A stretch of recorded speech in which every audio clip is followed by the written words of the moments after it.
నా కర్మరా! ఆ ఎలక్ట్రీషియన్ గాడు ఏం చేసి వచ్చాడో, లేదా ఇదే నన్ను చంపాలని ప్రయత్నించిందో.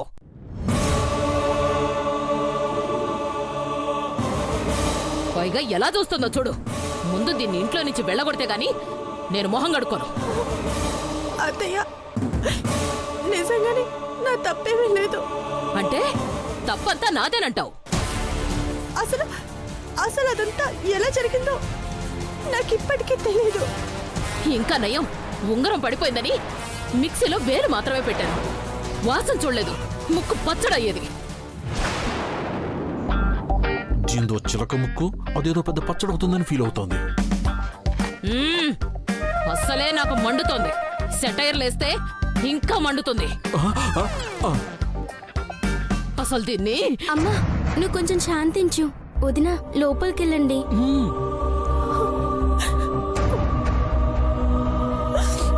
ఆగవే!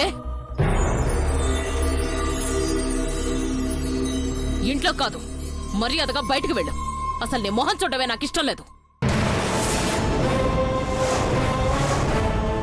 ఈ ఇంటికి నాకు దరిద్రలాగా చుట్టుకున్నావు.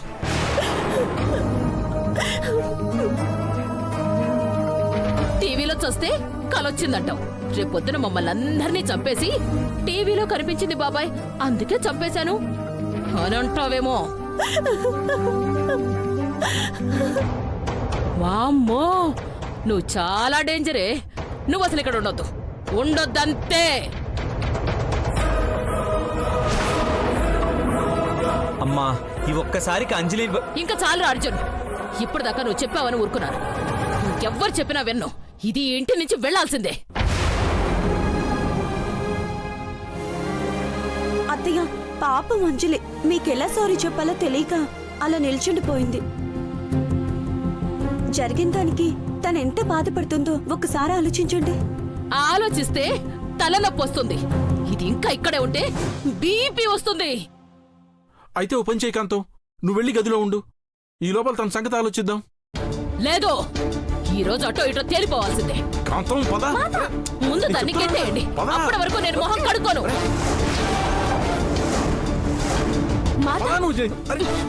ముందు దాన్ని కెట్టేయండి. అప్పటి వరకు నేను మొహం కడుక్కోను.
ఏంటిది?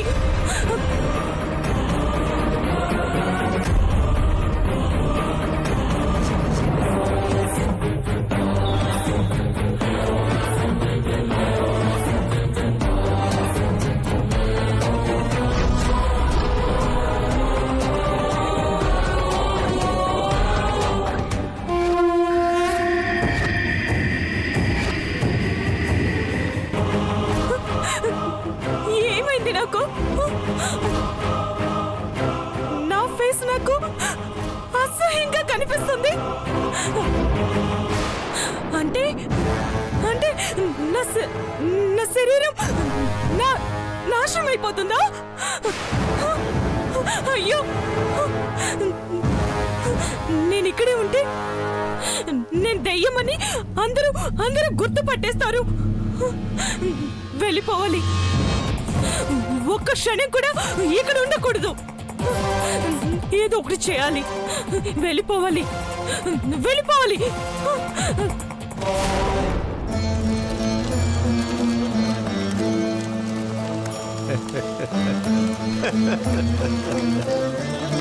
పగ ప్రతీకారాలతో రగిలిపోయే ప్రేతాత్మ పంచభూతాలలో కలిసిపోయే సమయం ఆసన్నమైంది.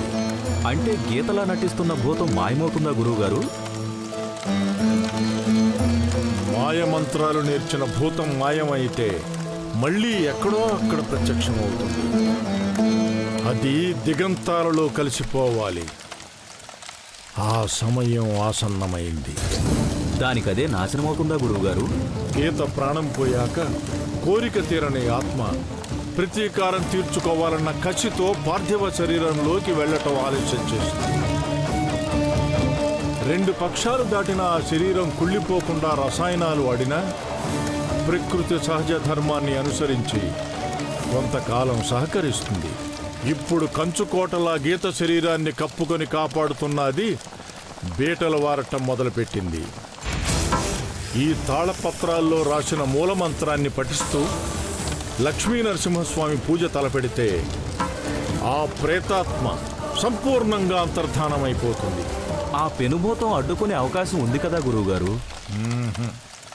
ఆ శరీరంతో పూజ దగ్గరకు వస్తే కాలి బూడిదైపోతుంది. అందుకే పార్థివ శరీరాన్ని ఎక్కడో వదిలేసి ఆత్మగానే వచ్చి అడ్డుకోవాలని ప్రయత్నిస్తోంది. అప్పుడే మీరు ఆ కళేబరాన్ని కాల్చిపారేయాలి. కళేబరాన్ని ఎక్కడ దాచిపెడుతుందో తెలియదు కదా గురువుగారు? అంజనం వేసిన నిమ్మపండుని మీకు ఇస్తాను. పూజ రోజున దాన్ని వెంట తీసుకుని వెడితే పార్థివ శరీరం ఉన్న చోట మీ హస్తం నుంచి అది కింద పడిపోతుంది. అక్కడే నిర్జీవ శరీరం దాగి ఉంటుంది. ఈ అవకాశాన్ని నిరుపయోగం చేసుకుంటే ఆ ప్రేతాత్మ మహత్తర శక్తిని ఆపాదించుకుంటుంది. జాగ్రత్త.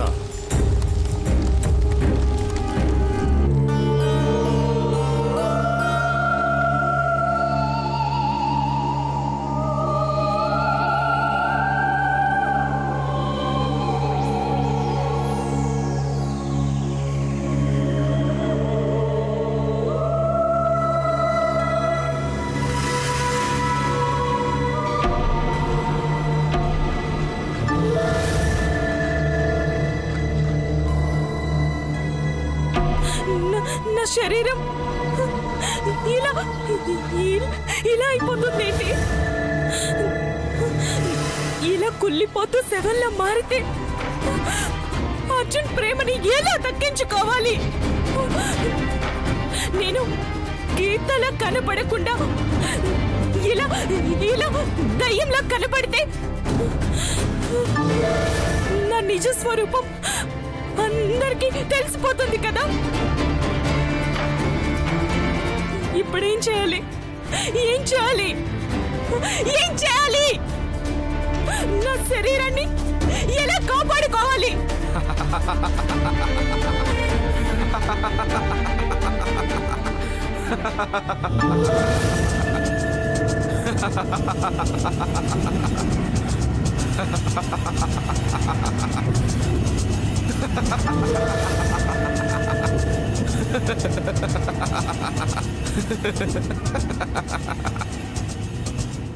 అమ్మ బొమ్మాలి, అందం పోయిందని బాధగా ఉందా?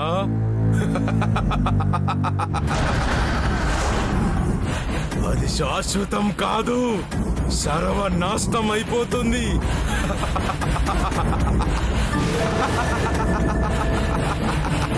కుళ్ళిపోతుంది. నీ నిజ స్వరూపం బయట పడిపోతుంది. నోరు మొయ్. నేను నాశనం అవుతుంటే నీకు నవ్వొస్తుందా? చంపేస్తాను నిన్ను. ఈ ఆవేశంతోనే పతనమయ్యే స్థితికి తెచ్చుకున్నావు.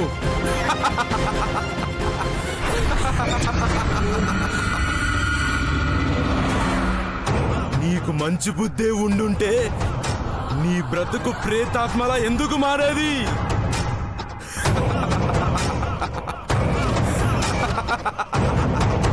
ఇప్పటికీ నువ్వు బతుకుండేదానివి. నువ్వు కోరుకున్న వాడితో నీ పెళ్ళయ్యేది. అర్జున్ నాకు దూరమయ్యాడని వెక్కరిస్తే చంపేస్తాను. నువ్వే చచ్చిపోయావు.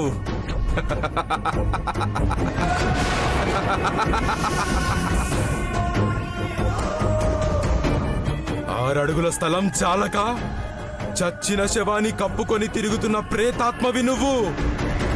ఏ బీకు, నన్ను రెచ్చగొట్టకు. ఎంతో మందిని క్షణాల్లో చంపేశాను.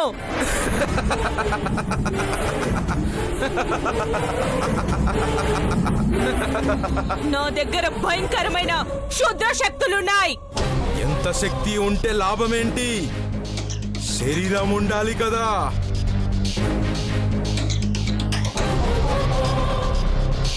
దాన్ని ఎలా కాపాడుకోవాలో తెలియాలి కదా. అంటే అంటే ఎలా కాపాడుకోవాలో నీకు నీకు తెలుసు అనమాట. చెప్పరా? చెప్పు.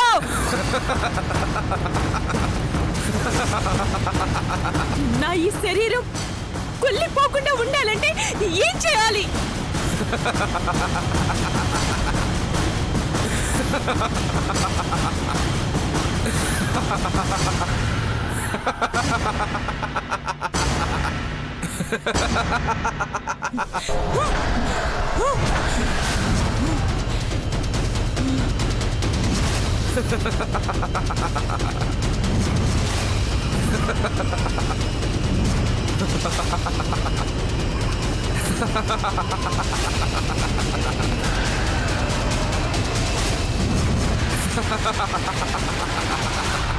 కొల్లకెదురుగా చావును పెట్టుకొని నవ్వుతున్నావేంటో?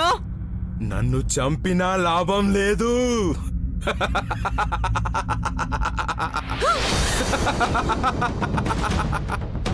నువ్వు కప్పుకున్న కలేబరాన్ని ఎలా కాపాడుకోవాలో తెలిసింది మా అమ్మ మారమ్మకొక్కదానికే.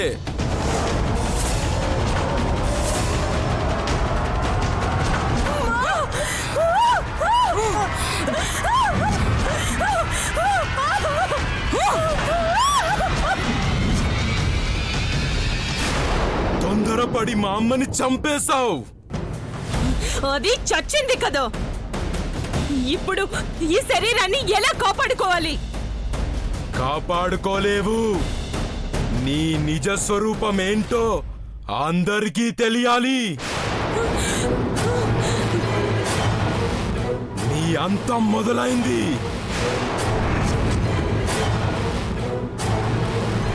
నీ అందం అంతరించిపోతోంది. స్వార్థంతో ప్రేతాత్మై తిరుగుతున్న నువ్వు మట్టిలో కలిసిపోయే రోజొస్తుంది. ఈ కాపు చంపేస్తాను. చంపేయ్. శుద్రపూజలు చేసే మాలాంటి మంత్రగాళ్ళని చంపితే నువ్వు త్వరగా కాలగర్భంలో కలిసిపోతావు. చంపేయ్.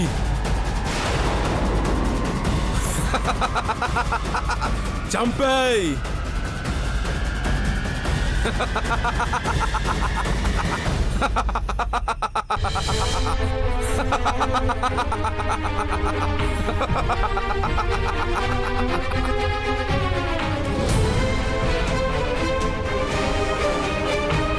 నా ఈ పగ ప్రతీకారం తీరేంత వరకు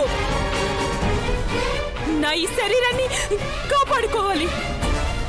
కాపాడుకుంటాను. అయినా కూడా అంతరించిపోతుందంటే వీలైనంత తొందరగా అందర్నీ అంతం చేస్తాను. పిచ్చి వాళ్ళ కూతురుకైతే పూజ మా ఇంట్లో పెడతానంటారేంటి స్వామి?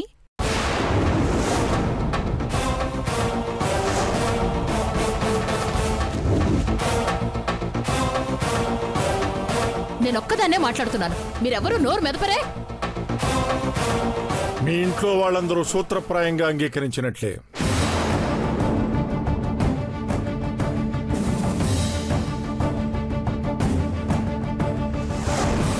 మేము చేసే పూజ పిచ్చిని పోగొట్టడానికి కాదు, పిచ్చి ప్రయత్నాలు చేస్తున్న ఆ దుష్ట శక్తిని అంతమొందించడానికి.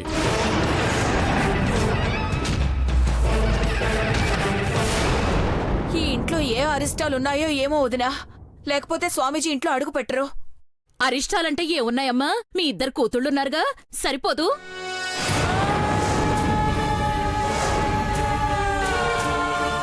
అమ్మా ఎందుకలా మాట్లాడతావు?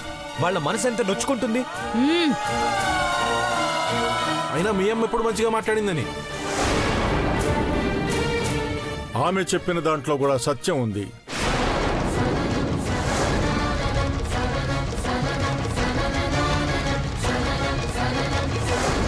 ఏంటి స్వామి ఇది? మీరు కూడా మా కూతుళ్ళని అరిష్టాల కింద జమగట్టేస్తున్నారా? ఇక్కడెవరికీ వ్యక్తిగత ద్వేషాలు లేవు. వాళ్ళ ప్రవర్తన పద్ధతుల మీద జరిగే యుద్ధమే మార్పు. అనుకున్నాను స్వామీజీ. నెల క్రితం వరకు గీతకు పిచ్చి ఉండేది, ఇప్పుడు ఆ పిచ్చి అంజలికి అంటుకుంది. అంటువ్యాధి అనుకుంటా. అంటువ్యాధి అనుకుంటే గీతకు ఆ పిచ్చి కొనసాగాలిగా, మరి ఎందుకు మంచిగా మారింది?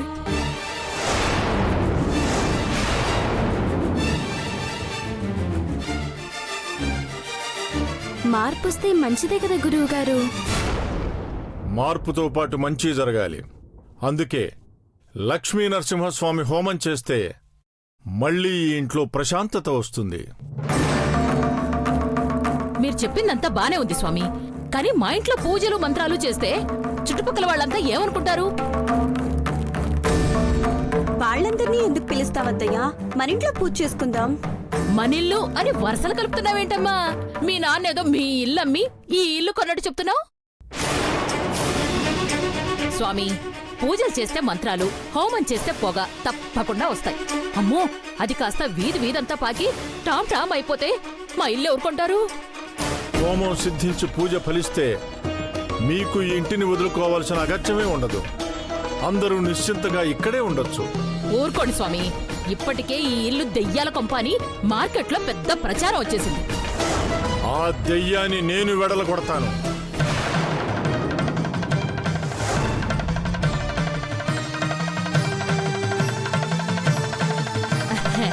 మీరేమనుకోకపోతే ఒక చిన్న విషయం చెప్తాను స్వామి, ఇది నా విన్నపమే. పూజలు గీజలు ఏమైనా ఉంటే కుసుమ వాళ్ళింటో పెట్టుకోండి, మా ఇంట్లో మాత్రం వద్దు.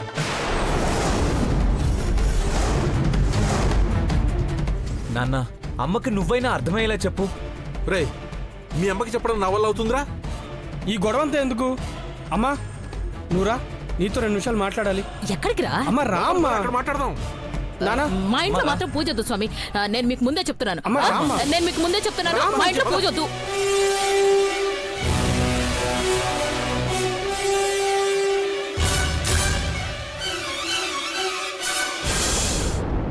అసలు ఏంటా మీ గోల? నాకు అర్థమై చావట్లేదు. అమ్మా, ఆయన చాలా పెద్ద స్వామీజీ. అంత గొప్ప వ్యక్తి మన ఇంటికి వచ్చి మంచి చేస్తానంటే వద్దంటావేంటి? పూజలు హోమాలు చేసి ఆయన దారిని ఆయన వెళ్ళిపోతారు. మళ్ళీ గోళ్ళకు సున్నాలు ఎవరేస్తారు? అబ్బా కాంతం, 100 రూపాయల గురించి ఆలోచిస్తావా? ఇక్కడ దినదినగండ 100 ఆయుష్గా ఉంది. ఇదంతా అవసరమా? నానా నువ్వుండు. అమ్మా, అంజలి ఇక్కడే ఉంది, రేపైనా ఇక్కడే ఉంటుంది. తను ఈ ఇంటి కోడలు. అంజలికి నయమైతే అందరూ హ్యాపీగా ఉంటాం కదా. హాస్పిటల్ చుట్టూ తిరిగి వేలకు ఖర్చు పెట్టడం అవసరమా చెప్పు? నువ్వే ఆలోచించు. ఈయన చెప్పింది నిజమే కదత్తయ్య. పసుపు కుంకుమలు పూలు పళ్ళు అన్ని కుసుమ ఆంటీ వల్లే భరిస్తా అంటున్నారు కదా. ప్రీ ప్రొడక్షన్ వరకు బాగానే ఉందమ్మా, కానీ ఇప్పుడు 25,000 మిగిలిందనుకుంటే రేపొద్దున పబ్లిసిటీ బాగా అయ్యాక మనకు 5 లక్షల రేటు పడిపోయిందనుకో, ఆ డబ్బు ఎవడిస్తాడు? మీ నాన్నిస్తాడా లేక అంజలి వాళ్ళ నాన్నిస్తాడా? హామీ ఇవ్వండి. మాత, ఈ ఇంట్లో నిజంగానే ఆత్మ ఉంది. దాని పేరు మమ్మీ. అవును, మీ మమ్మీనే అదయ్యం. మీ అందరికంటికి నేను ఎలా కనిపిస్తున్నానండి? అంత అలసుగా కనిపిస్తున్నానా? మాత, మమ్మీ అంటే నీవు కాదు, అది వేరు. అయితే ఈ ఇంట్లో మీ మమ్మీ కాకుండా ఇంకో దయ్యం కూడా ఉందన్నమాట. అమ్మా, చిన్న పిల్ల ఇది కూడా దెయ్యం ఉందని భయపడుతుంటే అర్థం చేసుకోవేంటమ్మా? ఏ భూతమో దెయ్యమో లేకపోతే ఈ ఇంట్లో ఇన్ని అరిష్టాలు ఎందుకు జరుగుతాయి? అవి మనుషుల్ని పట్టి పీడిస్తుంటాయని విన్నాను. ఏ దయ్యం పట్టిందో పాపం అంజలిని పట్టి పీడిస్తుంది. అంటే కోడలు కాస్త దయ్యాలుగా మారారన్నమాట. ఏమన్నా అంటే హేమ మీదో అంజలి మీదో పడతావు. ముందు ఈ ఇంటి గురించి ఆలోచించమ్మా. కాంతం, ఒక్క సమాధానం చెప్పు. ఈ ఇంట్లో పూజలు చేస్తే నీకొచ్చిన నష్టం ఏమిటి? ఎన్నిసార్లు చెప్పాలి? మంత్రాలు హోమాలు జరిపించి నిజంగానే ఈ ఇంట్లో దెయ్యం ఉందని చెప్తే అమ్మో మన ఇంటి రేటు పడిపోదు. దుష్ట శక్తులన్నీ పోయాయి, ఇంకా అంతా మంచి జరుగుతుంది అనుకునే వాళ్ళు ఇంకో 5 లక్షలు ఎక్కువ ఇచ్చి కొనుక్కుంటారు కదమ్మా. అలా కూడా ఉంటారా? ఉన్నారు. నా మీదొట్టు. కాంతం, ముందు సక్రమంగా పూజ జరగనివ్వు. ఆ తర్వాత అమ్ముకుంటామో మనమే ఉందామో ఆలోచించుకుందాం. ఇంకేం ఆలోచించుకు, ఒప్పుకో. చెప్పండి రా.